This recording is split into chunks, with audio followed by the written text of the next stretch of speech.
Dr. Jalen Washington. Welcome to Living Corporate, man. How you doing? Man, I'm doing great, man. It's a good Saturday. I got some good weather.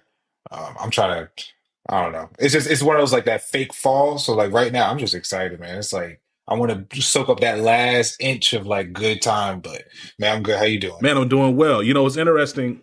It's so I gotta break the fourth wall a little bit and talk about how, like the Go context for within which we met. So it.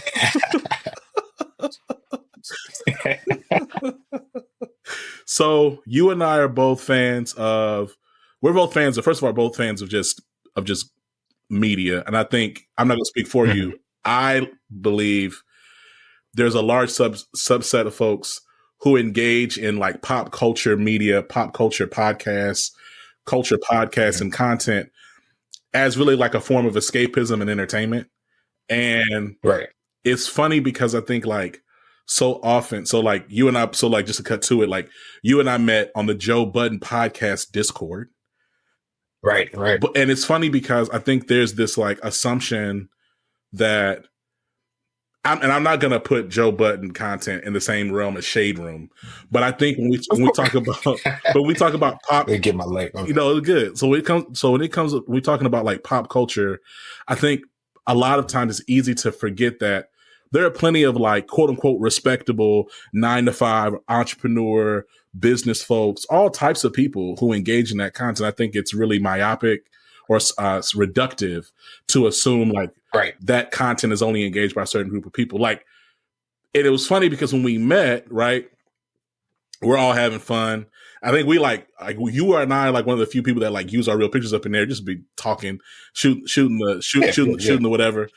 But what interesting about our conversations was I knew very quickly. I was like, oh wait, this brother's he's doing something different. And like over time, you know, you drop little breadcrumbs here and now. It's like, oh, he's like he's in the mental health space.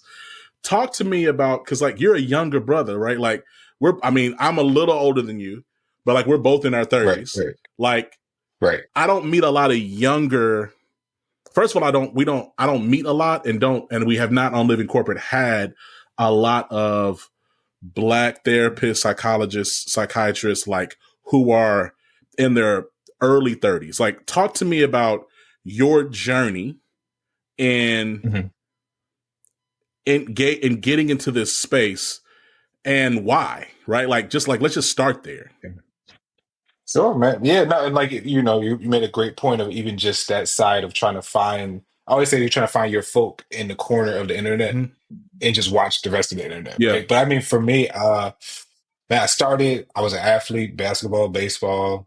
I was the hoop dreams, the field dreams. They got cut short by growth spurts and everything else. Uh, but I went to school. I was going to be a teacher. I was doing English ed, and that was like my like insight of this, this is how you're going to change the world, man. You're going to impact all these young people and create great leaders. And I was like, yeah, to one point of it. But I remember like my first year teaching, I can't tell you, man, I had so many younger black students in like a lower socioeconomic area of Maryland that were like, hey, you're the first black teacher I've had. You're the first male teacher I've had. And I'm looking around like, this is like fifth, sixth, seventh, eighth grade English. I'm not doing anything life changing. We're reading Edgar Allan Poe. I'm going on rants about stuff. I'm talking about literature. And I remember there was a point in time where I started this like after school drive because so many of them went back to inner city hoods that they weren't safe Mm. in, and I felt like I wanted to still see them the next day, but I want to make sure that they're okay. This heart that I have. So it was like, look, I'm just going to, you guys hop in the Jeep. We're going to do like a little, like just carpool back to the hoods and like seeing how they're living, where they're Mm. living. I mean, I'm telling like fifth graders telling me that they're borrowing electricity from a neighbor just to finish my assignment I gave them, and then cooking dinner for like their younger Mhm. siblings. So in my head, I'm like fifth grade. I was worried about getting my bike, riding to my friend's house, being outside till the streetlights came on, going home, eating ice cream, and just the difference of like black experience. And I realized I'm only going to be able to do so much in the classroom. You know, getting a reading score up from second grade level to ninth grade level in a school year is ridiculous. So I started getting more and more pressure of Jalen, you got to be perfect, you got to be perfect, you got to be the perfect teacher. And I was like, but what if it's not the teaching? Like they're telling me to understand this. I'm seeing them engage, but there's so many other factors that are coming into play. And I always tell the same story, but there was a student I had. I still talk to him now, but he had a birthday, so I'm a young teacher. I want to have birthday parties. I want to have cupcakes. We want to have movies. We get in the cart. Like it's going to be a great time. And I remember calling parents. I'm like, all right, let me cross all the T's. Hey, is it okay if I bring in this? Yeah, I don't care. No answer. No answer. No answer. Hey, can I bring in? Yeah, I don't care. Wow. And I'm like, I guess I'm all right. Like they kind of know, yeah, I got this black dude teacher. I bring in the cupcakes, bring in pizza. I think I got him like Burger King or something like that. And he's like, Miss Washington, it's like the first time I ever celebrated a birthday. Wow. My mind immediately went blank of like, I forgot about religion. I forgot about culture. I'm thinking about allergies and this and that. He's like, no, my father's dead. My stepfather's in jail. My mom's boyfriend is on drugs and my mom's on drugs. We never were able to afford a birthday. Wow. And I got in the car at like that lunch break and just cried because I was like, I couldn't imagine I got to like middle school and I never had a birthday, outside of religious reasons, but just like the fact that Just I a little. know life is that hard that, Yeah. yeah, life is that hard that my parents can't even be there for me. Yeah. A birthday card was like, he was like, yo, there's not, like, he was just so amazed by the card. I'm like, did you open it? He's like, open it. He's like, there's stuff in it. And I'm like, Yeah. it's a little gift card, Yeah. man. Like, so I hope. And he's like, he's like, people do, and like, I'm just sitting there mind blown, like watching him in this like small moment where it rattled me, and I was like, there's no way that this is the way. So I moved back to Jersey. I was working at a rehab for adolescents and young adults with drug problems and co-occurring disorders. I didn't have a master's, I didn't have a license, and everyone was like, you're really good at talking. I love talking, I love conversation. We're supposed to speak, and I had so many people that just poured into me, a lot of people that didn't look like me, Mm. poured in and saying, you're really great at this, you have to follow this. So I went back to school, I was working the suicide hotline overnight, I was in school, I was interning, I was doing all sorts of things. And I realized over time, there's really only like 4 or 5 of me. Mm. I think right now the percentage is like out of all therapists in this country, it's only about like 4 to 5% are black. Wow. And of that, it's maybe like 1 to 2% are black men. Wow. And then of that, it's like a 0.5% are 30 something. So I'm like, I'm in this extremely small pool where like my whole brand thing is just a black male therapist, because I'm like, if I'm not going to do it, somebody will. But like, we need people to know that it's out there, And so going through these different spaces, man, it's corporate wise to private practice. It's so many different areas of how do I connect and bridge this gap of community. And like you said, on the discords of the Joe Budden pop culture stuff, I am the one that's going to be like, yo, this is great and all, but here's why this is a problem. And a lot of times people meet it with, dang, Yeah. I never thought about that. Yeah. So, No, I enjoy our conversations. And when I think about like there's connective tissue through all of it. Right. And I think, right. I believe like good pop culture content. And really what I mean by that is good dialogue around current events and pop culture, I believe, bring those things to life. I think if we're just having very, very base, transactional surface discussions about the stuff we're seeing, we're really doing ourselves a disservice, right? So yeah, I 100% agree with you. Right. Let's talk a little bit about your specialization, right? Like what did that journey look like? First of all, like what is your specialization, and what was the journey to align and find that? Right, man. Outside of the jokes of the specialties, I did a dual degree program with marriage and family therapy and then mental health disorders. So I'm a married licensed marriage and family therapist. I'm also a licensed professional counselor. I worked in a lot of different areas, but I know my premise would be in this field to work with my community through mainly trauma and like family disorders and dysfunction. I get a lot of couples, and a lot of times it is the shared trauma and shared dysfunction. Or I have young adults where it's just trauma and depression, and we don't know it. We don't label it these ways. So getting into the specialty was hard just because so many people in my cohorts and my classes didn't look like me, didn't understand why I was so passionate about certain topics. And I realized I had to do more outside research. So I connected with a smaller group of older Black professionals in the field, and a lot of them were retired therapists. And a lot of them gave, hey, I've been doing research over the years. Here's my Wow. research. Finish it for Wow. me. So I'm like, oh, this is great to read. But then I started getting, hey, do you know so and so?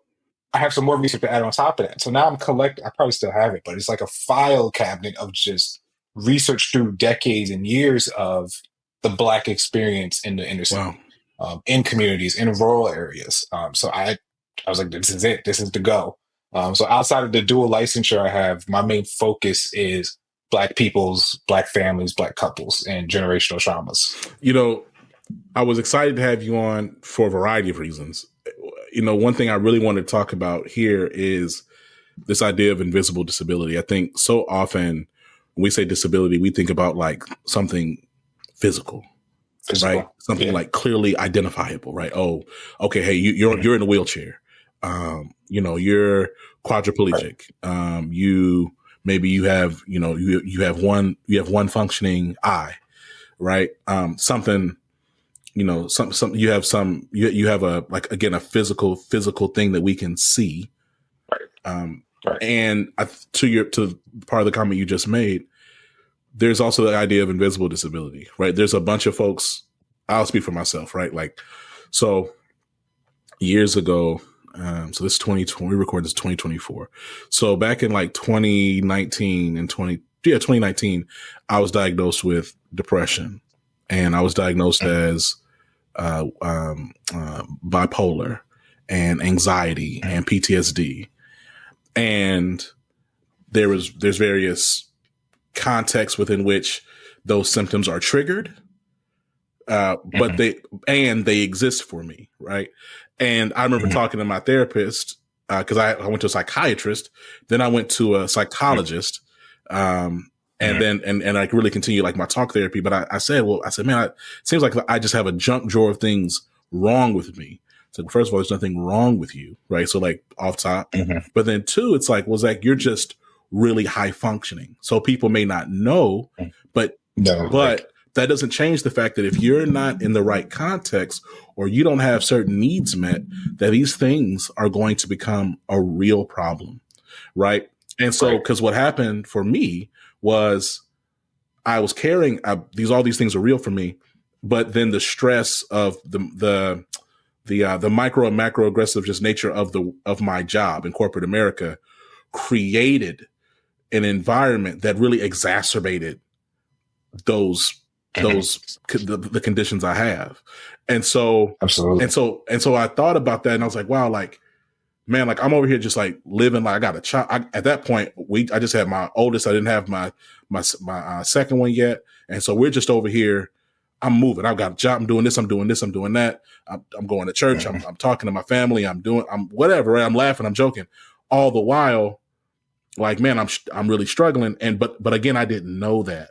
And so there's just so obvious. I ask myself, like, man, what does it look like for those who are carrying various disabilities, right? And so, like, I'm curious in the conversations that you're having in the work that you do, like, what is your just perspective on invisible disabilities as a concept? Like, let's just start there. Man, it is, and I appreciate you sharing that, man, because there's so many layers when it comes to diagnostic measures. I know personally, I got like an early diagnosis of like PTSD and depression, and I remember at the time my insight onto like mental health was so limited. I was like, what? No, like I could see fireworks, I could be around this, I could do, and they're like, well, no, it's not that. Your experience itself has shaped certain responses where we might say in our community of just, oh yeah, that's just our environment. That's how you gotta be. You gotta be this way. Mm-hmm. There's no other choice.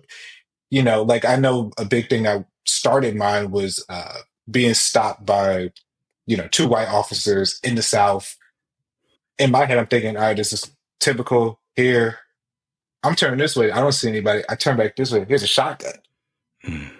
So I'm already skewed now of, do I know if this is going to be like an easy traffic stop or not? Like what's happening here? Like power differentials. So invisible disabilities, they come up so often. And I think there's a lot of misinformation sometimes about what they mean. So some people might hear, oh, yeah, you're bipolar. So that means you can't control yourself. No, I can control Right. myself. I also know when my limits are, right? I have capabilities. The same way our job requirements will say, can you lift or carry 50 pounds? I could probably carry 50 pounds, not every Right. day. I could probably do like 30 every day. Right. But the times when it's 50, we're going to Yeah. see, right? It's not an automatic disqualifier. So when we look at the diagnostic measures itself, are these pertaining to what our experiences are? Are these temporary? Are these moments? I had so many people, especially in the conversations I had COVID and post COVID with a lot of new clients, a lot of Black people, a lot of Black Mhm. men, everyone was off. So me telling someone, hey, you're in a major depressive disorder right now. This is an episode, or this is temporary. Or a lot of people coming in with bigger diagnoses, like I call them, and they're like, yeah, I'm screwed for life. Like you said, I got this junk drawer of diagnoses. It's like, well, let's kind of peel back the layers on each one, right? Did you have this? Is it in remission? Was this momentary? Was it something that someone saw the wrong Yeah. way? I've had one of my favorite, or not favorite, but least favorite moments in therapy was realizing someone I was speaking to, she believed for 19 years that she was schizophrenic. Mm. And I remember asking her flatly one day, just like, hey, when and where did this happen? And she was telling me about the time she went to this therapist or psychiatrist. They diagnosed, they medicated, and she was talking more about like her spiritual background of hearing ancestors, talking to Mhm. ancestors, them not being of her culture and understanding, they automatically Mm. assumed, oh, you hear voices, commands too? Mm. She's like, yeah, all the time. And so something that was so normal to her, and that was normal to me when I Sure. heard it, I started thinking, how long were you probably over medicated or over-diagnosed? And they didn't realize that that was something that was different for Yeah. and they come up so often. So like even her battle with like corporate work, you know, having to go into a job and having that employer say, don't get your ghost on me, things like that. And I remember, right. So it's like when you hear these things, you're like, how do I feel confident about even telling someone, hey, I suffer from these things. It's all in control. I got it under wraps. You never know how many people are walking around with Yeah. something. I don't know how many therapists I've seen that are walking around with pill bottles. And in my head, this is fine. We're all Mhm. human. We all have things that happen to us. It's about how we handle it. Mhm. And these invisible diagnoses, invisible disabilities, we call them. It's so nuanced sometimes, and it's so like devalued. Whereas like people start to now look at you differently Yeah.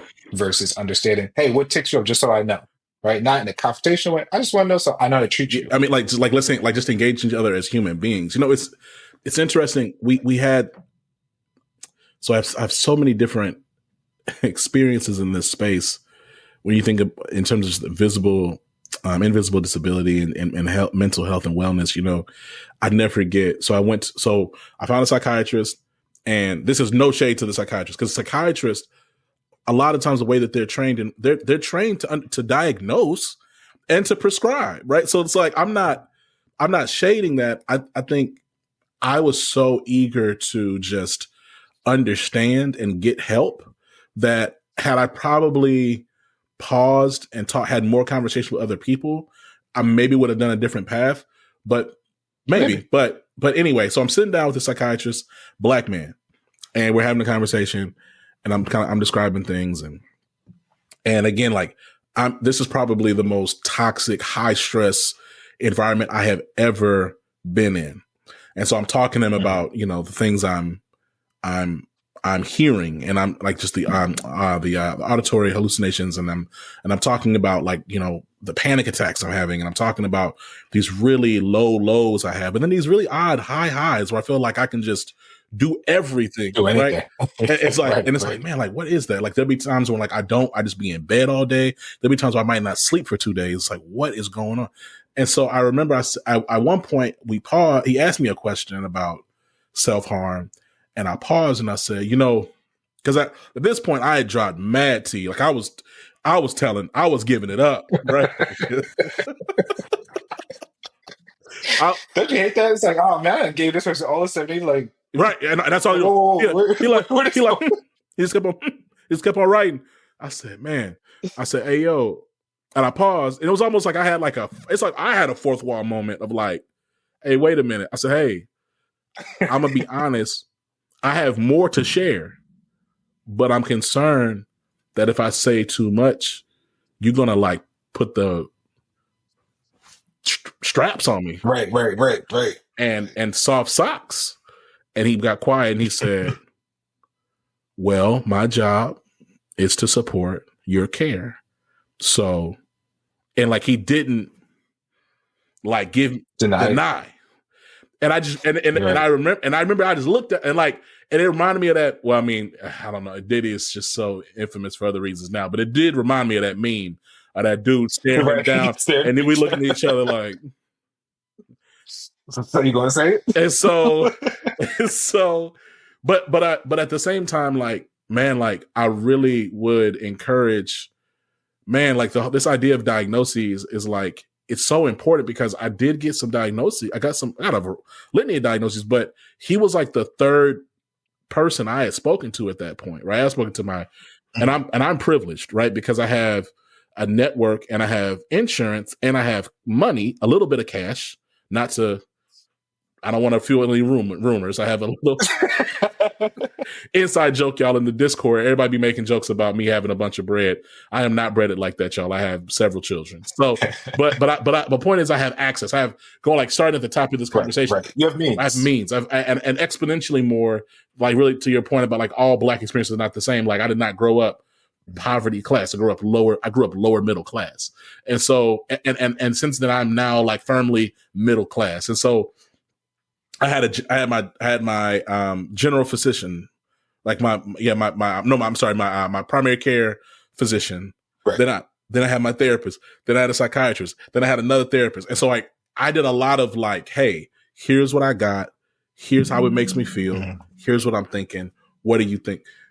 I think the other part, and I do want to get to, because you talked about your patient, and one of your patients in the context of corporate and work and what they say. It's what's so disheartening, I think, for me, especially about people who live at this intersection of like invisible disabilities and historically marginalized identity, is how quickly those things can be used for you and then against you, right? So I think about my time at this major tech company. I was like a DEI senior director, so like a DEI executive, diversity inclusion executive, but I also was responsible for their go-to-market strategy and building out DEI type products. Okay. And they asked me, because I think I had shared in some type of employee resource group that I was neurodivergent, diagnosed with bipolar, I have some other conditions. And, I think there's a discussion around what does neurodivergent mean, like defining that term and like practically. I would love to have you back on a part 2 to talk about that specifically. But of course, but what I shared that then the marketing team at this company, this at the time billion plus valuated, at the time publicly traded tech company, was like, hey, can we do a spotlight on you and how you're navigating being neurodivergent and a Black man, blah, blah. I said, cool. Did the whole thing. Shared that information. My boss at the time, who was a Black man, right? Discouraged, was like, hey, I don't know if that's something you should be sharing. I would not publicize this. Then later was like, hey, I just want, like, he said something to me. We had a disagreement and there was disrespect. And I said, hey, I don't appreciate that. You're not gonna talk to me like that. Right. This baseline. Yeah. Like, and I feel like we don't have to, I feel like other Black men who are listening to this, like, understand, it's like, hey, at a certain point, we can have a conversation and there's disagreement is fine. It's just like, hey, at a certain point, there are certain lines and spaces we're not gonna cross, and you're not gonna talk to me like I'm chump either. So we had that exchange, and he said, hey, I think I just want to ask, like, are you having an episode? And I said. And so I think, to your point, right, like there's a lot of stigma, and it's just dangerous. I'm going to use the word. It's dangerous, and it's not always safe to share your. And at the same time, it's like I feel like you're walking like this knife's edge, because if you cannot share and not set and not attempt to boundary set, and then suffer further in silence, or you can share, but then open yourself up or make yourself add an additional layer of vulnerability that can create compounded harm for you over time. You know what I mean? Right. Absolutely, man. Yeah, and like those are the things, right? Where it's like I always tell people, when a lot of people will come to me and say, "Hey, I want a diagnosis. What's my diagnosis?" And I'm like, "Well, let's do some more work, right?" Because you can, I never discourage anyone from going to see a psychiatrist, psychologist, doing any testing, any medication, whatever you feel, right? But the work I want to do is going to be more about like the fine tuning, they're going to buff the car. I want to work on the engine, Mhm. So like, let me do that. So even in that space of, my time working in corporate, I was, program directors, clinical managers, things like this. Coming into it with my own experiences from that side, it turned to let me make sure I'm speaking to all types of people because not everyone's depression is going to look the same. Not everyone's BPD is going to look the same. Not everyone's anxiety is going to look the Mm. same. So I also understand not speaking with people first language can be very triggering to Yeah. people, right? Telling someone, "Hey, you have an episode," versus, "Hey, look, we're getting a little intense. Let's put a pin in it. Let's come back to it. I want to I might have missed something. I want to come back and convene with you." Now we can go away. I can go have the curse out in my car and then come back and like, all right, hey, you know what? This is what I was trying to get across. Because like these are the things where it's like when people talk about like these disabilities or divergences, and the dangerous part, like you said, is when we kind of use it the wrong way, it turns to, is this going to be your cop out? Is this going to be the Yeah. excuse? Also, understanding certain labels in certain spaces, if they're not in that focus or mindset, it could be catastrophic for you, right? And like, I never want to discourage anyone from an opportunity, but also understanding what comes with it, Mhm. right? Because there's a lot of knowledge and information to still gather. You know, we're talking about like this idea of invisible disability. Um, Mhm. what advice would you give to leaders? I mean, you had an example of this woman, and I don't want to be Mhm. presumptuous. Was her boss a white man who said this? Don't stick your ghost on me. No, he was, ooh, was it Southeastern Asian, Hmm. something like that? Yeah. And it's like, and I ask only because I'm just thinking about like there's majority there's just different power dynamics, of course, when you talk about like Mhm. different marginalized groups, and then there's also anti-blackness is not something that's exclusively held within white populations either. Right. Like, but just what advice would you give to leaders, period, irrespective of their creed or culture, about Mhm. engaging those and seeking to create, man, and maybe even unpack this, maybe even unpack if you why you do it, because I'm gonna say this term, I think people use it all the time. They kind of sprinkle it on stuff like people in the hood do, parsley. Psychologically safe. What advice would you give to leaders to create psychologically safe Mm. um, spaces for their employees so that they can have an inclusive and fair experience with their invisible disabilities? Yeah, man, I think honestly the biggest thing is like seeing people first. Hmm. I remember when I was doing a lot of, well, I still do interviews. When I was doing a lot more interviews for like direct care work or nursing, I would always kind of like fold the page where it's like a disability Hmm. acknowledgement and just look at the person, because I still want to hire the right person, Hmm. right? I still want to put the right people in place.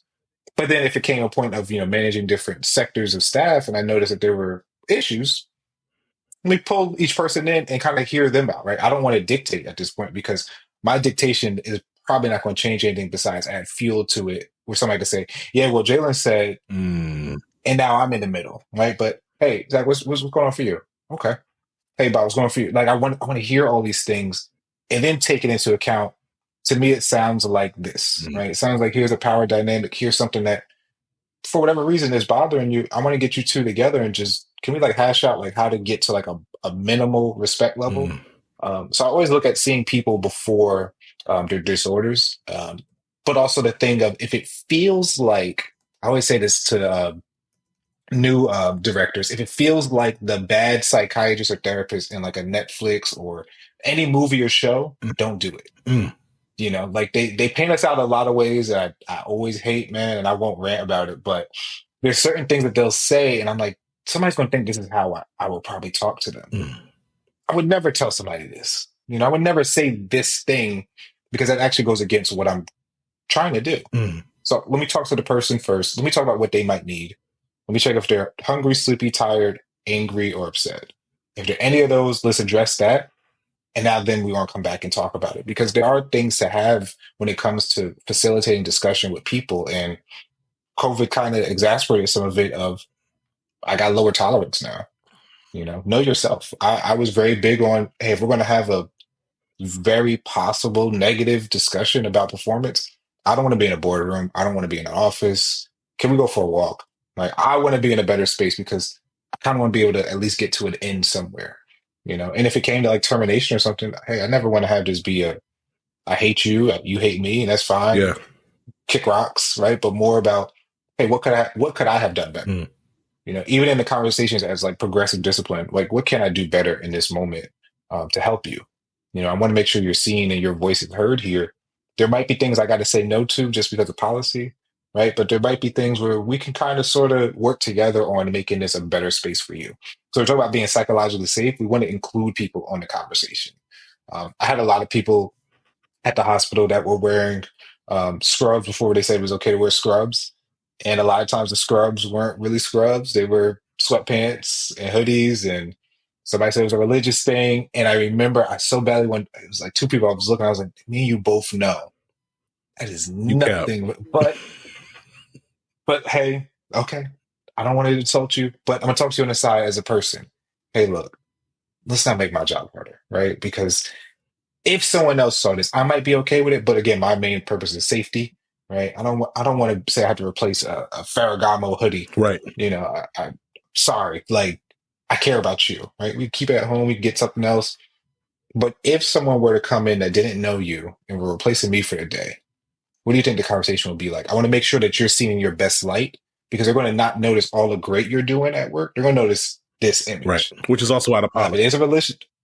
Exactly, exactly. And it's like you want to, a lot of times like people feel like, especially like those, sit in the car, front face camera, I got fired today, here's why this job is bad. And it's like, did you look at policy? Like, do you know your rules and standards? Because certain things, yeah, it sounds cold, but sorry, you can't, and Man, education. man, it's wild because I've said this before on Living Corporate, outside of it is I'm always going to, and this is also probably a reason why I needed to navigate out of corporate, like I needed to focus on Living Corporate full time, was I'm always going to defer to holding the institutions more accountable than the individuals because they have all the power. They have exponentially more power, resource, relationship, influence, etc. And I do catch some of these TikToks where cats be like, I just got fired. Let me tell you what happened. And I listened to the whole thing, part 1, 2, Yeah. 7, and 8. And I'd be like, hey, you was wrong though, actually. Like, hey, like they're bound, like every space has its own boundary. And I believe that it's okay. It's actually critical that as you set your boundaries and you establish and understand your own personal boundaries, then you have a responsibility to communicate those boundaries. It's also important. It's probably part of just being an effective adult to then understand how those boundaries function within the context of wherever you're operating, right? Because there's boundaries with everything. And so, I'm gonna ask anyway, and we'll close it here because this will be good for part 2. Is so it's interesting. Like I saw this tweet. I'm literally pausing because I'm asking myself, Jalen, if I'm gonna say. I'm gonna say. So it's just me, man. No, it's well, and others. But so I saw this tweet. This was a long time. This is like maybe a year ago, and it was a black person, or at least a black avatar, who tweeted and said, "Man, at work you could talk to a white person and give them some feedback or about something that they did, and they're quick to say, oh, I'm neurodivergent. I'm actually this and this and this and this and this and this and that." And I got a bunch of reactions, and I thought about it, and I said, man, like, I wonder, like, what is where is the balance between acknowledging and being responsible for your conditions, Right. and at the same time not scapegoating accountability for Mm. harm that you may cause, intentional or otherwise, right? Right. And I'm pausing like this. If you pause even to share this, share it. Because I'm not. What I'm not saying is that I'm not on some boomer. Respectful to my boomers, this is not real.